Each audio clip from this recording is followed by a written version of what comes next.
ਹਰੇਕ ਧਰਮ ਦੇ ਹਰੇਕ ਵਿਅਕਤੀ ਅੰਦਰ ਇਹ ਇੱਕ ਸਵਾਲ ਜ਼ਰੂਰ ਮੌਜੂਦ ਹੁੰਦਾ ਹੈ, ਜਿਹੜਾ ਇਸ ਕ੍ਰਿਸ਼ਨ ਭਗਤ ਦਾ ਸੀ।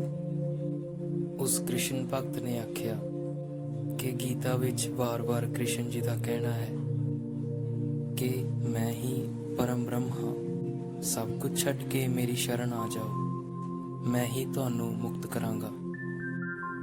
ਪਰ ਇਹ ਵਚਨ ਹੋਰ ਧਰਮਾਂ ਦੇ ਲੋਕ ਸਵੀਕਾਰ ਨਹੀਂ ਕਰਦੇ। ਹੋਰ ਧਰਮਾਂ ਦੇ ਲੋਕ ਕ੍ਰਿਸ਼ਨ ਜੀ ਨੂੰ ਪਰਮਾਤਮਾ ਮੰਨਣ ਨੂੰ ਰਾਜ਼ੀ ਨਹੀਂ ਅਤੇ ਕਹਿੰਦੇ ਨੇ ਗੀਤਾ ਵੈਸ਼ਨਵ ਸੰਪਰਦਾਇ ਦਾ ਧਾਰਮਿਕ ਗ੍ਰੰਥ ਹੈ।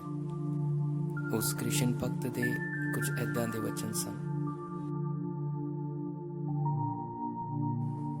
ਹੋਰ ਧਾਰਮਿਕ ਲੋਕਾਂ ਦੀ ਫਿਕਰ ਹੀ ਕੀ ਹੈ ਤੁਹਾਨੂੰ, ਅਤੇ ਤੁਸੀਂ ਹੋਰ ਧਰਮਾਂ ਦੇ ਲੋਕਾਂ ਦਾ ਕਿਹੜੇ ਧਰਮ ਮੰਨਣ ਨੂੰ ਤਿਆਰ ਹੋ? ਕਿ ਤੁਸੀਂ ਕੁਰਾਨ ਪੜ੍ਹਦੇ ਹੋ? ਕਿ ਤੁਸੀਂ ਮੰਨਣ ਨੂੰ ਤਿਆਰ ਹੋ ਕਿ ਕੁਰਾਨ ਪਰਮਾਤਮਾ ਦਾ ਵਚਨ ਹੈ? ਕਿ ਤੁਸੀਂ ਬਾਈਬਲ ਪੜ੍ਹਦੇ ਹੋ? ਕਿ ਤੁਸੀਂ ਇਹ ਮੰਨਣ ਨੂੰ ਤਿਆਰ ਹੋ ਕਿ ਜੀਸਸ ਕ੍ਰਾਈਸਟ ਈਸ਼ਵਰ ਦਾ ਪੁੱਤਰ ਹੈ? ਜੇਕਰ ਤੁਸੀਂ ਮੰਨਣ ਨੂੰ ਤਿਆਰ ਨਹੀਂ ਹੋ ਤਾਂ ਤੁਸੀਂ ਆਪਣੇ ਕ੍ਰਿਸ਼ਨ ਨੂੰ ਕਿਸੇ ਦੂਸਰੇ ਨੂੰ ਮਨਾਉਣ ਲਈ ਕਿਉਂ ਪਰੇਸ਼ਾਨ ਹੋ? ਅਤੇ ਫਿਰ ਦੂਜੇ ਦਾ ਮਤਲਬ ਹੀ ਕੀ ਹੈ? ਤੁਹਾਨੂੰ ਕ੍ਰਿਸ਼ਨ ਜੀ ਦੀ ਗੱਲ ਠੀਕ ਲੱਗਦੀ ਹੈ ਤਾਂ ਉਸ ਨੂੰ ਜੀਵਨ ਵਿੱਚ ਉਤਾਰੋ, ਆਪਣੇ ਆਪ ਨੂੰ ਬਦਲੋ। ਜਿਸ ਨੂੰ ਮੁਹੰਮਦ ਸਾਹਿਬ ਦੀ ਗੱਲ ਠੀਕ ਲੱਗਦੀ ਹੈ, ਉਹ ਮੁਹੰਮਦ ਸਾਹਿਬ ਦੀਆਂ ਗੱਲਾਂ ਨੂੰ ਜੀਵਨ ਵਿੱਚ ਉਤਾਰੇ ਤੇ ਆਪਣੇ ਜੀਵਨ ਨੂੰ ਬਦਲ ਲਵੇ। ਜਦੋਂ ਤੁਸੀਂ ਦੋਨੇ ਬਦਲ ਜਾਓਗੇ ਤਾਂ ਤੁਸੀਂ ਦੋਵੇਂ ਇੱਕੋ ਜਿਹੇ ਹੋਵੋਗੇ, ਜ਼ਰਾ ਵੀ ਫਰਕ ਨਹੀਂ ਹੋਵੇਗਾ। ਪਰ ਗੀਤਾ ਵਾਲੇ ਨੂੰ ਫਿਕਰ ਹੈ ਕਿ ਕਿਸੇ ਤਰ੍ਹਾਂ ਮੁਸਲਮਾਨ ਨੂੰ ਰਾਜ਼ੀ ਕਰ ਲਵੇ ਕਿ ਗੀਤਾ ਮਹਾਨ ਗ੍ਰੰਥ ਹੈ। ਇਸ ਵਿੱਚ ਕੀ ਹੱਲ ਹੈ? ਤੁਹਾਨੂੰ ਪਤਾ ਹੈ ਕਿ ਗੀਤਾ ਮਹਾਨ ਗ੍ਰੰਥ ਹੈ, ਪਰ ਤੁਹਾਡੀ ਜ਼ਿੰਦਗੀ ਵਿੱਚ ਕੁਝ ਵੀ ਬਦਲਿਆ ਨਹੀਂ, ਪਰ ਤੁਹਾਡੀ ਜ਼ਿੰਦਗੀ ਵਿੱਚ ਕੁਝ ਵੀ ਨਹੀਂ ਹੋ ਰਿਹਾ।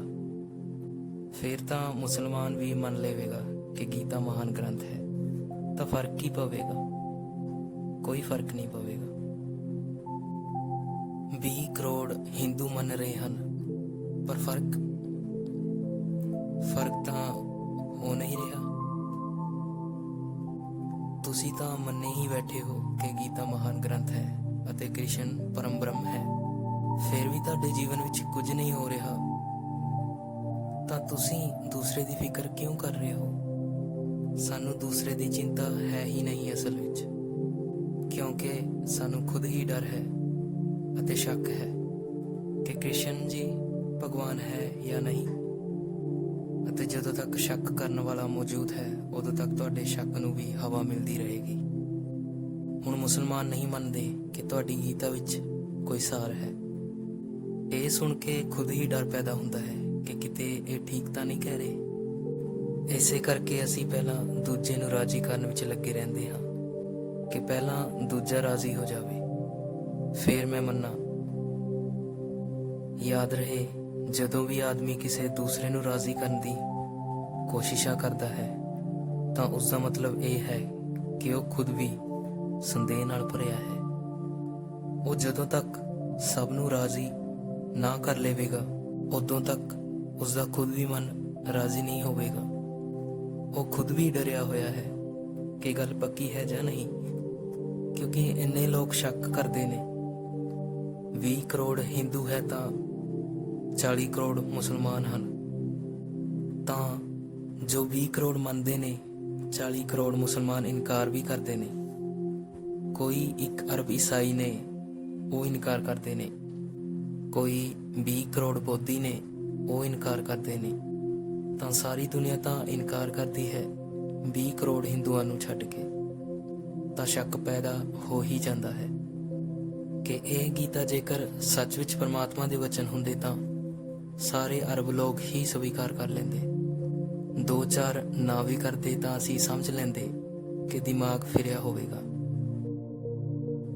ਪਰ ਇੱਥੇ ਤਾਂ ਹਾਲਤ ਉਲਟੀ ਹੈ। 2-4 ਸਵੀਕਾਰ ਕਰਦੇ ਨੇ, ਬਾਕੀ ਤਾਂ ਸਵੀਕਾਰ ਕਰ ਨਹੀਂ ਰਹੇ। ਤਾਂ ਅੰਦਰੋਂ ਅੰਦਰੀ ਸੰਦੇਹ, ਸ਼ੱਕ ਪੈਦਾ ਹੁੰਦੀ ਹੈ। ਉਸ ਸੰਦੇਹ, ਉਸ ਸ਼ੱਕ ਤੋਂ ਹੀ ਇਹੋ ਜਿਹੇ ਸਵਾਲ ਉਪਜਦੇ ਨੇ। ਇਸ ਤੋਂ ਕੋਈ ਫਰਕ ਨਹੀਂ ਪੈਂਦਾ। ਕਿਹੜਾ ਸਵੀਕਾਰ ਕਰਦਾ ਹੈ, ਕਿਹੜਾ ਸਵੀਕਾਰ ਨਹੀਂ ਕਰਦਾ। ਤੁਹਾਡੀ ਆਪਣੀ ਜ਼ਿੰਦਗੀ ਬਦਲ ਜਾਵੇ ਤਾਂ ਗੱਲ ਸੱਚ ਹੈ, ਸੱਤਿਆ ਹੈ। ਤੁਸੀਂ ਕ੍ਰਿਸ਼ਨ ਜੀ ਦੀ ਗੱਲ ਮੰਨ ਕੇ ਜ਼ਿੰਦਗੀ ਬਦਲ ਲਵੋ, ਫਿਰ ਤੁਸੀਂ ਇਕੱਲੇ ਹੀ ਕਾਫੀ ਹੋ। ਫਿਰ ਕੋਈ ਪੂਰੀ ਦੁਨੀਆ ਵਿੱਚ ਭਾਵੇਂ ਸਵੀਕਾਰ ਨਾ ਕਰੇ, ਜੇਕਰ ਤੁਸੀਂ ਇਕੱਲੇ ਹੀ ਆਪਣੀ ਜ਼ਿੰਦਗੀ ਵਿੱਚ ਸ਼ੁੱਧ ਸੋਨਾ ਲੈ ਆਉਂਦੇ ਹੋ ਅਤੇ ਕਚਰਾ ਫੋਕਟ ਪਦਾਰਥ ਜਲ ਜਾਵੇ ਤਾਂ ਕ੍ਰਿਸ਼ਨ ਦੀ ਗੱਲ ਸਹੀ ਹੈ। ਸਾਰੀ ਦੁਨੀਆ ਇਨਕਾਰ ਕਰਦੀ ਰਹੇ ਤਾਂ ਫਿਰ ਕੋਈ ਅੰਤਰ ਨਹੀਂ ਪੈਂਦਾ, ਪਰ ਖੁਦ ਅਸੀਂ ਕੋਈ ਬਦਲਾਵ, ਕੋਈ ਪਰਿਵਰਤਨ ਲੈ ਕੇ ਆਉਣਾ ਨਹੀਂ ਚਾਹੁੰਦੇ ਅਤੇ ਦੂਸਰੇ ਨੂੰ ਧਰਮਾਂਤਰ ਕਰਨ ਵਿੱਚ ਲੱਗੇ ਹਾਂ। ਸਾਡੇ ਜਿਹੇ ਅਜੀਬ ਲੋਕ ਖੋਜਣੇ ਮੁਸ਼ਕਿਲ ਨੇ। ਸਾਡੀ ਹਾਲਤ ਇਹੋ ਜਿਹੀ ਹੈ ਜਿਵੇਂ ਘਰ ਵਿੱਚ ਸਾਡੇ ਖੂਹ ਹੋ ਜਿਸ ਵਿੱਚ ਅੰਮ੍ਰਿਤ ਭਰਿਆ ਹੋ। ਅਸੀਂ ਤਾਂ ਉਸ ਨੂੰ ਕਦੇ ਨਹੀਂ ਪੀਂਦੇ। ਅਸੀਂ ਪੜੋਸੀਆਂ ਨੂੰ ਸਮਝਾਉਂਦੇ ਹਾਂ ਕਿ ਆਓ ਸਾਡੇ ਕੋਲ ਅੰਮ੍ਰਿਤ ਦਾ ਭਰਿਆ ਖੂਹ ਹੈ, ਉਸ ਅੰਮ੍ਰਿਤ ਨੂੰ ਪੀਓ, ਅਤੇ ਪੜੋਸੀ ਵੀ ਉਸ ਨੂੰ ਕਿਵੇਂ ਪੀਵੇ, ਕਿਉਂਕਿ ਖੁਦ ਅਸੀਂ ਹੀ ਉਸ ਅੰਮ੍ਰਿਤ ਦਾ ਸਵਾਦ ਨਹੀਂ ਲਿੱਤਾ। ਜੇਕਰ ਤੁਹਾਡੇ ਘਰ ਵਿੱਚ ਅੰਮ੍ਰਿਤ ਦਾ ਭਰਿਆ ਖੂਹ ਹੁੰਦਾ ਤਾਂ ਪਹਿਲਾਂ ਤੁਸੀਂ ਆਪ ਪੀਂਦੇ, ਫਿਰ ਦੂਸਰੇ ਦੀ ਫਿਕਰ ਕਰਨ ਜਾਂਦੇ। ਸੱਚ ਤਾਂ ਇਹ ਹੈ ਕਿ ਜੇਕਰ ਅੰਮ੍ਰਿਤ ਤੁਸੀਂ ਪੀ ਲਿਆ ਹੁੰਦਾ ਅਤੇ ਤੁਸੀਂ ਅਮਰ ਹੋ ਗਏ ਹੁੰਦੇ ਤੇ ਮੌਤ ਤੁਹਾਡੇ ਜੀਵਨ ਚੋਂ ਮਿਟ ਗਈ ਹੁੰਦੀ ਤਾਂ ਕਿਸੇ ਨੂੰ ਸਮਝਾਉਣ ਲਈ ਜਾਣ ਦੀ ਜ਼ਰੂਰਤ ਨਹੀਂ ਸੀ। ਪੜੋਸੀ ਖੁਦ ਹੀ ਪੁੱਛਣ ਆਉਂਦਾ ਕਿ ਮਾਮਲਾ ਕੀ ਹੈ ਬਈ, ਤੁਸੀਂ ਇਹੋ ਜਿਹੇ ਅੰਮ੍ਰਿਤ ਆਨੰਦ ਨੂੰ ਉਪਲਬਧ ਕਿਵੇਂ ਹੋ ਗਏ ਬਈ? ਕੀ ਪੀਂਦੇ ਹੋ, ਕੀ ਖਾਂਦੇ ਹੋ, ਕੀ ਰਾਜ਼ ਹੈ ਤੁਹਾਡਾ? ਤੁਹਾਨੂੰ ਪੜੋਸੀ ਨੂੰ ਕਹਿਣ ਦੀ ਜ਼ਰੂਰਤ ਨਾ ਹੁੰਦੀ। ਤੁਹਾਨੂੰ ਲੋੜ ਹੀ ਇਸ ਕਰਕੇ ਪੈਂਦੀ ਹੈ ਕਿ ਤੁਹਾਡਾ ਅੰਮ੍ਰਿਤ ਵਾਲਾ ਜਿਹੜਾ ਖੂਹ ਹੈ ਉਸ ਉੱਤੇ ਤੁਹਾਨੂੰ ਖੁਦ ਹੀ ਭਰੋਸਾ ਨਹੀਂ। ਤੁਸੀਂ ਖੁਦ ਹੀ ਉਸ ਦਾ ਪਾਣੀ ਕਦੇ ਪੀ ਕੇ ਨਹੀਂ ਵੇਖਿਆ। ਤੁਸੀਂ ਪਹਿਲਾਂ ਪੜੋਸੀ ਨੂੰ ਪਿਲਾਉਣ ਦੀ ਕੋਸ਼ਿਸ਼ ਵਿੱਚ ਲੱਗੇ ਹੋ। ਸ਼ਾਇਦ ਤੁਹਾਨੂੰ ਡਰ ਹੈ ਕਿ ਪਤਾ ਨਹੀਂ ਜ਼ਹਿਰ ਹੋ ਜਾਂ ਅੰਮ੍ਰਿਤ ਜਾਂ ਗੰਦਗੀ ਹੀ ਜਾਂ ਵਿਅਰਥ ਹੀ ਹੈ। ਪਹਿਲਾਂ ਅਸਰ ਪੜੋਸੀ ਉੱਤੇ ਵੇਖ ਲਈਏ ਕੀ ਅਸਰ ਹੁੰਦਾ ਹੈ, ਫਿਰ ਆਪਣਾ ਸੋਚਾਂਗੇ। ਆਖਿਰ ਕੀ ਫਿਕਰ ਹੈ ਤੁਹਾਨੂੰ? ਆਪਣੇ ਸ਼ਾਸਤਰਾਂ ਨੂੰ ਦੂਸਰੇ ਉੱਤੇ ਲੱਦਣ ਦੀ ਚਿੰਤਾ ਕਿਉਂ ਹੈ? ਆਪਣੇ ਆਪ ਨੂੰ ਬਦਲੋ, ਤੁਹਾਡੀ ਬਦਲਾਹਟ ਹੀ ਦੂਸਰਿਆਂ ਨੂੰ ਦਿਖਾਈ ਪਵੇਗੀ ਅਤੇ ਉਹਨਾਂ ਨੂੰ ਲੱਗੇਗਾ ਕਿ ਕੋਈ ਤਾਂ ਸਾਰ ਹੈ। ਸ਼ਾਇਦ ਉਹ ਵੀ ਤੁਹਾਡੇ ਸ਼ਾਸਤਰ ਵਿੱਚੋਂ ਕੁਝ ਲੈ ਲਵੇ, ਲੇਕਿਨ ਲੈਣ ਜਾਂ ਨਾ ਲੈਣ ਇਹ ਚੀਜ਼ ਨੂੰ ਲਕਸ਼ ਬਣਾਉਣਾ ਸਹੀ ਨਹੀਂ ਹੈ। ਸਭ ਲੋਕ ਹੀ ਇਹੋ ਸੋਚਦੇ ਨੇ। ਮੇਰੇ ਕੋਲ ਬਹੁਤ ਲੋਕ ਆਉਂਦੇ ਨੇ ਕਿ ਗੀਤਾ ਬੜਾ ਮਹਾਨ ਗ੍ਰੰਥ ਹੈ, ਪਰ ਮੁਸਲਮਾਨ ਕਿਉਂ ਨਹੀਂ ਮੰਨਦਾ, ਈਸਾਈ ਕਿਉਂ ਨਹੀਂ ਮੰਨਦਾ? ਮਹਾਨ ਗ੍ਰੰਥ ਤਾਂ ਉਹਨਾਂ ਦੇ ਕੋਲ ਵੀ ਨੇ ਅਤੇ ਗੀਤਾ ਤੋਂ 1 ਇੰਚ ਵੀ ਘੱਟ ਮਹਾਨ ਨਹੀਂ, ਲੇਕਿਨ ਮਹਾਨ ਗ੍ਰੰਥ ਤੋਂ ਜਦੋਂ ਤੁਹਾਨੂੰ ਮਤਲਬ ਨਹੀਂ ਤਾਂ ਉਹਨਾਂ ਨੂੰ ਵੀ ਮਤਲਬ ਨਹੀਂ।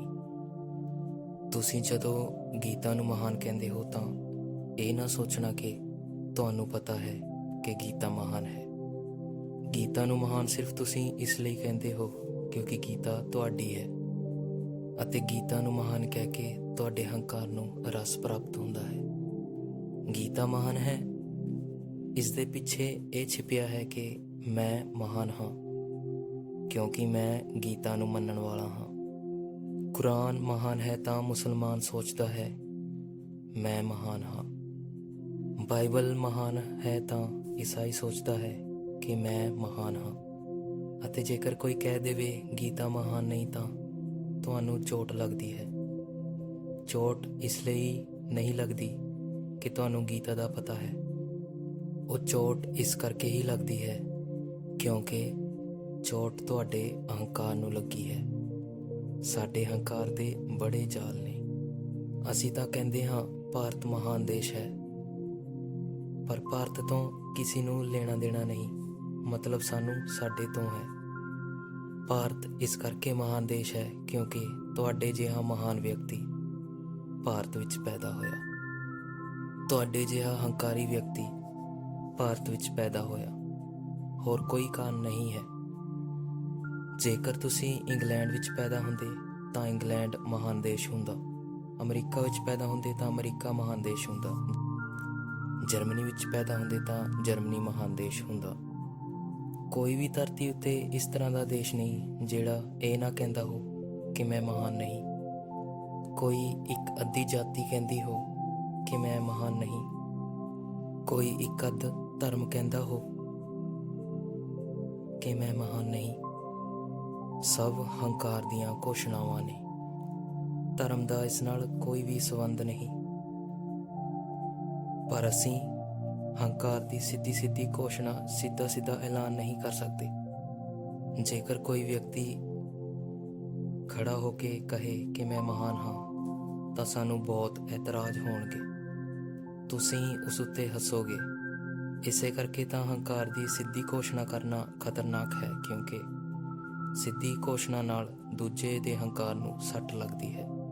ਕਿਉਂਕਿ ਜੇਕਰ ਮੈਂ ਕਹਾਂ ਕਿ ਮੈਂ ਮਹਾਨ ਹਾਂ ਤਾਂ ਤੁਸੀਂ ਇੱਕਦਮ ਛੋਟੇ ਹੋ ਜਾਵੋਗੇ।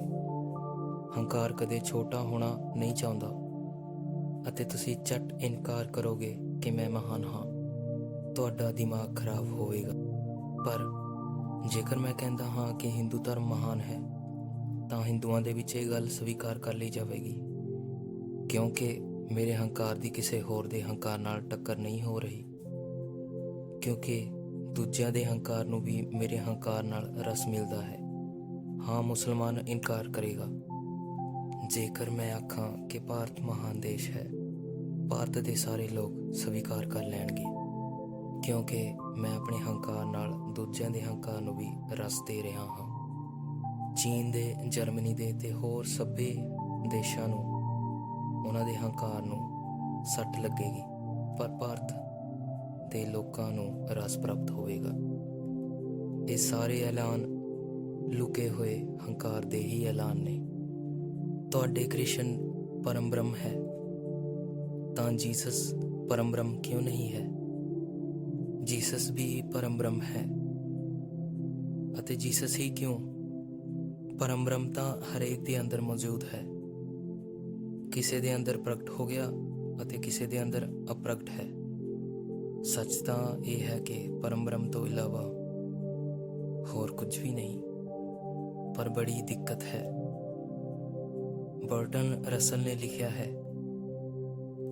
ਬਰਟਨ ਰਸਲ ਵਿਚਾਰਸ਼ੀਲ ਤੋਂ ਵਿਚਾਰਸ਼ੀਲ ਵਿਅਕਤੀਆਂ ਵਿੱਚੋਂ ਇੱਕ ਨੇ, ਜਿਨ੍ਹਾਂ ਦਾ ਪੂਰਾ ਭਰੋਸਾ ਬੁੱਧੀ ਅਤੇ ਤਰਕ ਉੱਤੇ ਹੈ।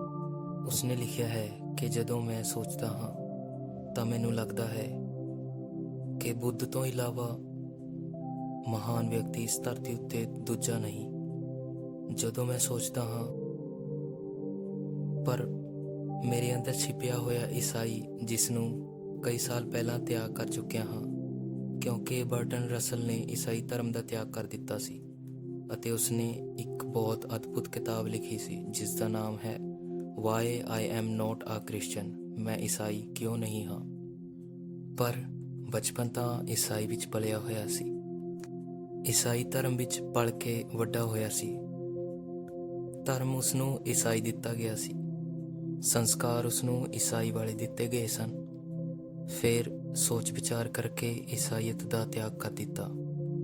ਉਦੋਂ ਵੀ ਬਰਟਨ ਰਸਲ ਕਹਿ ਰਹੇ ਸਨ ਕਿ ਮੈਂ ਉੱਪਰ ਤੋਂ ਕਹਿ ਰਿਹਾ ਹਾਂ ਕਿ ਮਹਾਤਮਾ ਬੁੱਧ ਵਰਗਾ ਵਿਅਕਤੀ ਇਸ ਧਰਤੀ ਉੱਤੇ ਦੂਸਰਾ ਕੋਈ ਹੋਰ ਨਹੀਂ ਹੋਇਆ।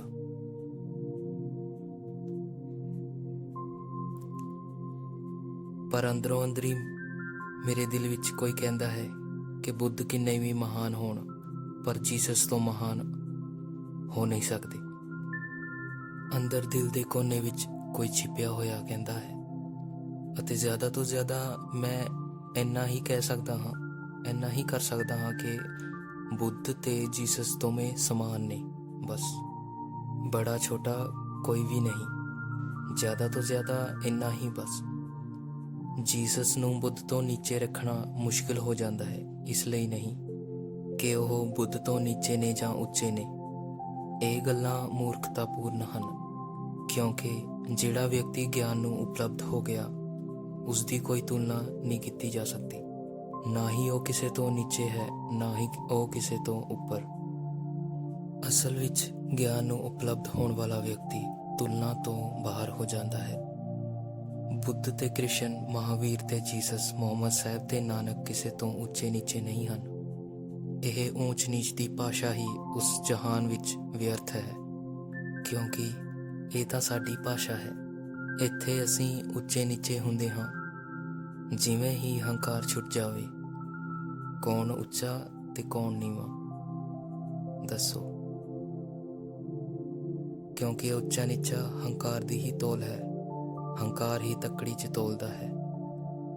ਬੁੱਧ ਵੀ ਹੰਕਾਰ ਵਿੱਚ ਜ਼ੀਰੋ ਨੇ, ਜੀਸਸ ਵੀ ਹੰਕਾਰ ਵਿੱਚ ਜ਼ੀਰੋ ਨੇ, ਕ੍ਰਿਸ਼ਨ ਵੀ ਹੰਕਾਰ ਵਿੱਚ ਜ਼ੀਰੋ ਨੇ, ਜ਼ੀਰੋ ਨੇ ਨਾਨਕ, ਮੁਹੰਮਦ ਸਾਹਿਬ, ਸਭ ਹੰਕਾਰ ਵਿੱਚ ਜ਼ੀਰੋ ਨੇ। ਤਾਂ ਜ਼ੀਰੋ ਤਾਂ ਸਮਾਨਯ ਹੋਣਗੇ, ਉੱਚਾ ਨੀਚਾ ਕੌਣ ਹੋਵੇਗਾ, ਦੱਸੋ? ਅਤੇ ਜ਼ੀਰੋ ਨੂੰ ਹੰਕਾਰ ਦੀ ਤੱਕੜੀ ਵਿੱਚ ਕਦੇ ਤੋਲਿਆ ਨਹੀਂ ਜਾ ਸਕਦਾ। ਉੱਚਾ ਨੀਵਾਂ ਉਦੋਂ ਤੱਕ ਹੋ ਸਕਦਾ ਹੈ ਜਦੋਂ ਤੱਕ ਹੰਕਾਰ ਦੇ ਭਾਵ ਅੰਦਰ ਪਲ ਰਹੇ ਹੋਣ। ਤਾਂ ਇਹ ਜੋ ਤੁਸੀਂ ਕਹਿੰਦੇ ਹੋ ਕਿ ਕ੍ਰਿਸ਼ਨ ਪਰਮ ਬ੍ਰਹਮ ਹੈ, ਇਹੋ ਜਿਹਾ ਦੂਸਰੇ ਧਰਮ ਦੇ ਲੋਕ ਨਹੀਂ ਮੰਨਦੇ। ਉਹ ਇਸ ਲਈ ਨਹੀਂ ਮੰਨਦੇ ਕਿ ਇਸ ਨਾਲ ਉਹਨਾਂ ਦੇ ਹੰਕਾਰ ਨੂੰ ਰਸ ਨਹੀਂ ਮਿਲਦਾ, ਕੋਈ ਤ੍ਰਿਪਤੀ ਨਹੀਂ ਹੁੰਦੀ। ਅਤੇ ਤੁਸੀਂ ਇਸ ਲਈ ਮੰਨਦੇ ਹੋ ਕਿਉਂਕਿ ਤੁਹਾਡੇ ਹੰਕਾਰ ਦੀ ਤ੍ਰਿਪਤੀ ਹੁੰਦੀ ਹੈ। ਦੂਰਦਿਆਂ ਨੂੰ ਤਾਂ ਛੱਡੋ, ਜੈਨੀ ਵੀ ਨਹੀਂ ਮੰਨਦੇ ਜਿਹੜੇ ਤੁਹਾਡੇ ਪੜੋਸ ਵਿੱਚ ਹੀ ਰਹਿੰਦੇ ਹਨ। ਅਤੇ ਤੁਹਾਡੇ ਤੇ ਜੈਨੀ ਦੇ ਧਰਮ ਵਿੱਚ ਕੋਈ ਬਹੁਤਾ ਬੁਨਿਆਦੀ ਫਰਕ ਨਹੀਂ ਦਿਸਦਾ, ਕਿਉਂਕਿ ਉਹ ਵੀ ਮੰਨਣੇ ਨੂੰ ਰਾਜ਼ੀ ਨਹੀਂ ਨੇ। ਜੈਨ ਨੂੰ ਤਾਂ ਛੱਡੋ, ਰਾਮ ਭਗਤ ਜਿਹੜੇ ਕਿ ਹਿੰਦੂ ਹਨ, ਉਹ ਵੀ ਇਸ ਗੱਲ ਨੂੰ ਮੰਨਣ ਨੂੰ ਰਾਜ਼ੀ ਨਹੀਂ। ਅਸਲ ਵਿੱਚ ਅਸੀਂ ਮੰਨਦੇ ਹੀ ਉਹ ਗੱਲ ਹਾਂ ਜਿਸ ਗੱਲ ਤੋਂ ਸਾਡੇ ਹੰਕਾਰ ਨੂੰ ਤ੍ਰਿਪਤੀ ਮਿਲਦੀ ਹੋਵੇ, ਜਿਸ ਨਾਲ ਸਾਡਾ ਹੰਕਾਰ ਖਿੜਦਾ ਹੋ। ਅਤੇ ਜਿਸ ਨਾਲ ਸਾਡਾ ਹੰਕਾਰ ਖਿੜਦਾ ਨਹੀਂ, ਅਸੀਂ ਉਸ ਨੂੰ ਮੰਨਦੇ ਨਹੀਂ। ਹੰਕਾਰ ਤਾਂ ਧਾਰਮਿਕ ਆਦਮੀ ਦੀ ਚਿੰਤਾ ਹੀ ਨਹੀਂ ਹੈ। ਧਾਰਮਿਕ ਆਦਮੀ ਤਾਂ ਇਸ ਦੀ ਫਿਕਰ ਕਰਦਾ ਹੈ ਕਿ ਜੋ ਰਸਤਾ ਮੈਨੂੰ ਠੀਕ ਲੱਗਦਾ ਹੈ, ਉਸ ਰਸਤੇ ਤੇ ਚੱਲਾਂ ਅਤੇ ਆਪਣੇ ਆਪ ਨੂੰ ਬਦਲ ਲਵਾਂ ਅਤੇ ਇੱਕ ਨਵੇਂ ਜੀਵਨ ਨੂੰ ਉਪਲਬਧ ਹੋ ਜਾਵਾਂ। ਉਹ ਰਸਤਾ ਕ੍ਰਿਸ਼ਨ ਦੇ ਰਾਹ ਤੋਂ ਮਿਲੇ ਤਾਂ ਠੀਕ, ਜੀਸਸ ਦੇ ਰਾਹ ਤੋਂ ਮਿਲੇ ਤਾਂ ਠੀਕ, ਮੁਹੰਮਦ ਸਾਹਿਬ ਦੇ ਰਾਹ ਤੋਂ ਮਿਲੇ ਤਾਂ ਠੀਕ, ਨਾਨਕ ਦੇ ਰਾਹ ਤੋਂ ਮਿਲੇ ਤਾਂ ਠੀਕ। ਰਸਤਿਆਂ ਦੀ ਚਿੰਤਾ ਹੀ ਨਾ ਸਮਝ ਕੇ, ਰਸਤਿਆਂ ਵਿਚਲੇ ਫਰਕਾਂ ਦੀ ਚਿੰਤਾ ਹੀ ਨਾ ਸਮਝ ਕੇ, ਕਿਉਂਕਿ ਰਸਤਿਆਂ ਦੀ ਚਿੰਤਾ ਤਾਂ ਨਾ ਸਮਝ ਕਰਦੇ ਨੇ, ਮੰਜ਼ਿਲ ਦੀ ਚਿੰਤਾ ਇਹ ਤੁਸੀਂ ਬਾਖੂਬੀ ਜਾਣਦੇ ਹੋ। ਪਰ ਕੁਝ ਲੋਕ ਹੁੰਦੇ ਨੇ ਜਿਹੜੇ ਅੰਬ ਨਹੀਂ ਖਾਂਦੇ, ਗੁਠਲੀਆਂ ਗਿਣਦੇ ਨੇ।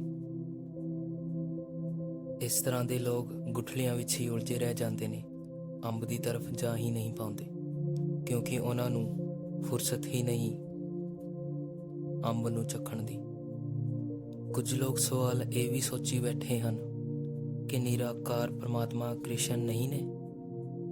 ਨਿਰਾਕਾਰ ਪਰਮਾਤਮਾ ਤਾਂ ਸਭ ਦੇ ਅੰਦਰ ਹੈ, ਕ੍ਰਿਸ਼ਨ ਦੇ ਅੰਦਰ ਵੀ ਹੈ, ਨਾਨਕ ਦੇ ਵੀ, ਮੁਹੰਮਦ ਸਾਹਿਬ ਦੇ ਵੀ, ਜੀਸਸ ਦੇ ਵੀ। ਇਹਨਾਂ ਸਭ ਦੇ ਅੰਦਰ ਜੋਤ ਪੂਰੀ ਪ੍ਰਗਟ ਹੋ ਕੇ ਸਾਨੂੰ ਦਿਖਾਈ ਦੇ ਰਹੀ ਹੈ, ਕਿਉਂਕਿ ਸਾਰੇ ਪਰਦੇ ਗਿਰ ਚੁੱਕੇ ਨੇ। ਤੁਹਾਡੇ ਅੰਦਰ ਪਰਦੇ ਨੇ, ਇਸ ਕਰਕੇ ਉਹ ਜੋਤ ਤੁਹਾਨੂੰ ਦਿਖਾਈ ਨਹੀਂ ਦੇ ਰਹੀ। ਜੋਤ ਵਿੱਚ ਕੋਈ ਅੰਤਰ ਨਹੀਂ, ਕਿਸੇ ਦੀ ਜੋਤ ਢਕੀ ਹੋਈ ਹੈ, ਕਿਸੇ ਦੀ ਜੋਤ ਉੱਭਰ ਚੁੱਕੀ ਹੈ, ਬਸ ਇੰਨਾ ਹੀ ਫਰਕ ਹੈ। ਦੀਵੇ ਵਿੱਚ ਫਰਕ ਨਹੀਂ ਹੈ, ਨਾ ਹੀ ਜੋਤ ਵਿੱਚ ਕੋਈ ਫਰਕ ਹੈ। ਕ੍ਰਿਸ਼ਨ ਤੇ ਤੁਹਾਡੇ ਵਿੱਚ ਜਿਹੜਾ ਅੰਤਰ ਹੈ, ਉਹ ਅੰਦਰ ਦੀ ਜੋਤ ਦਾ ਨਹੀਂ, ਬਾਹਰ ਦੇ ਆਵਰਨ ਦਾ ਹੈ, ਬਾਹਰ ਦੇ ਪਰਦਿਆਂ ਦਾ ਹੈ।